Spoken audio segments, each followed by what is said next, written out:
Hey everyone, I wanted to go over the new and exciting news that we have for Monster Hunter Rise Sunbreak on the Nintendo Switch and on PC via Steam.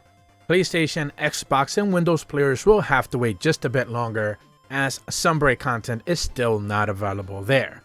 And today what we're going to be checking out is the fact that there's a brand new event quest available into the game, letting hunters go up against some marvelous Colossal type monsters this time around, which are a little bit of a surprise. If you still don't necessarily know how to get your event quest, make your way down to Steelworks or go all the way down to Elcado, speak to the courier cat, go all the way down to the add-ons options, and claim anything that's labeled in white, be it free event quest, free item packs, which have received a couple this past week, or anything along those lines.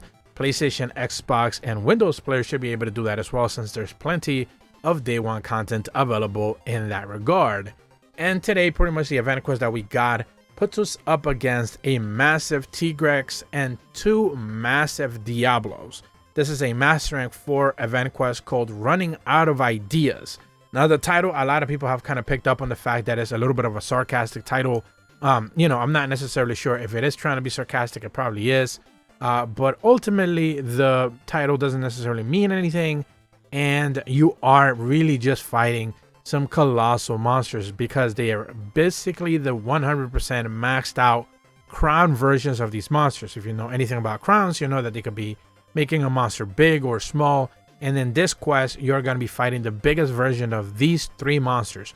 Both Diablos are going to be massive, huge, just colossal in that regard. Again, I can't stress that enough, just how big these guys are. But I think Tigrex definitely takes the cake. I hadn't seen a Tigrex maxed out crown before until now.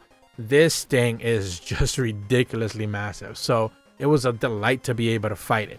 Now, as far as the quest is concerned, you are in the desert. This is where usually you fight these monsters, but sadly, because you're not anomalied, and this is the ongoing issue with, once again, event quest, they are not necessarily challenging. These are just master rank versions of these monsters, and by today's standards, with the end game gear that everyone is rocking, these things are going to go down in 1.5 to 2 minutes, if that at least. So, it's not really a challenge. This is not a quest they're going to be doing because you think it's challenging or anything like that. Dual threats usually are. This is not a dual threat, so it's not really trying to be challenging.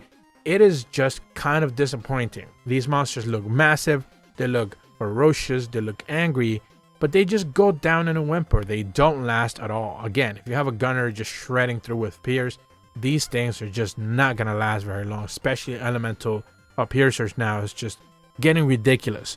So that is, once again, the downside for these event quests. Not a real challenge, although they relatively should be, but they're not. The true end game with new monsters and anomaly investigations and the grind, which a lot of people I've seen now kind of take to social media, and even in the comments of my videos, just kind of explain how, the grind to 200 is just not fun. It's not fun, and I agree 100%. That is the reason why I stopped. I don't particularly care to get to maxed out level at this point. I'm moving on to the Xbox version. But, the people who have put in the work to get to 200, boy, they're not having a good time. And these event quests could be supplemental to, a little bit of variety, but they're not even a challenge. So it's just such a downer that, that is what we are dealing with. With that said, however, once you do finish the quest, you want to keep your eyes peeled for the quest or bonus rewards tab. This is, of course, the third row from top to bottom, and there you should be able to see a rarity 9, a blue paper scroll called Canine Mask Ticket. It says proof of felling a brute and 2 tyrants used to forge layer armor resembling a canine's face. Now you're going to need 3 of these. I got 2 the first time, I believe 3 the second time, so I kind of got screwed.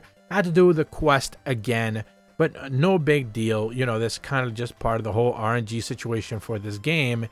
And you are going to need to be able to get 3 in total to make your way back to the smithy, go all the way down to the create armor, tab to the right for the layered armor option, and all the way at the bottom, you should be able to see the Pala Mask item. This is the brand new reward you are going to be able to craft with 3 Canine Mask tickets and 1 Tigrex Hardfang. You're also going to be required to provide some Diablo's materials, but if you're taking down some of these Diablos, or if you were anomaly grinding, you should already know that Diablos is a really popular grind for anomaly investigations, decent grind, for level ups and stuff. So I know a lot of people grinded it. I know I have like a couple of 100 and something materials for Diablos constantly because the grind is just, ridiculous, and you get plenty of that.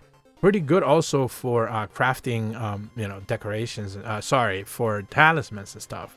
So, keeping those Diablo parts is really important. But at the end of the day, once you put in all the materials, you should be able to get your Pala mask. And this is one of those items, the mask, if you will, that they kind of showcased before as part of the upcoming, at the time, third free title update. And this was going to be one of those like headpieces.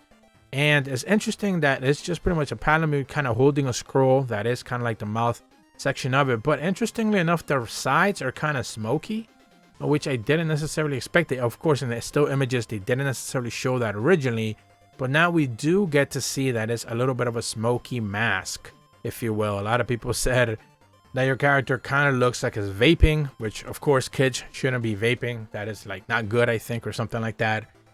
But it definitely looks like your character is doing something that in some states might still be illegal. So it is, just a funny thing to notice. Not necessarily a big fan of it, but, it is what it is. Now, this is the last headpiece, standalone headpiece, piece of armor that we are getting. We are now 2 quests away. I'm going to have a video relatively soon talking about just the 4th free title update, because I see a lot of confusion out there, people wondering just what is going on, when are we going to get it, what is going to be part of it. So I'm going to be talking about that soon.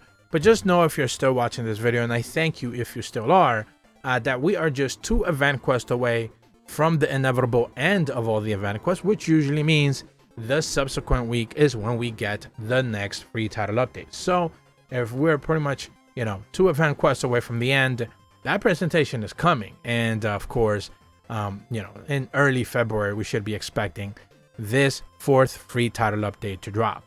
But yeah, there you have it. That is this week's event quest. Again, big disappointment that we have such, colossal monsters that you're going to get to fight. Tigris is such a standalone, awesome fight. This thing is just massive. It looks ferocious, but it just goes down in a whimper.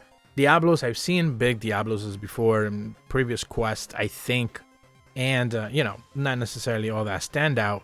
But, again, just such a downer that these guys are not even anomaly. If they were, they might put up a bigger fight. If you're brand new to my channel, be sure to leave a like and subscribe. Hit the bell to receive notifications when the videos go up. And as always, thank you so much for watching. See ya.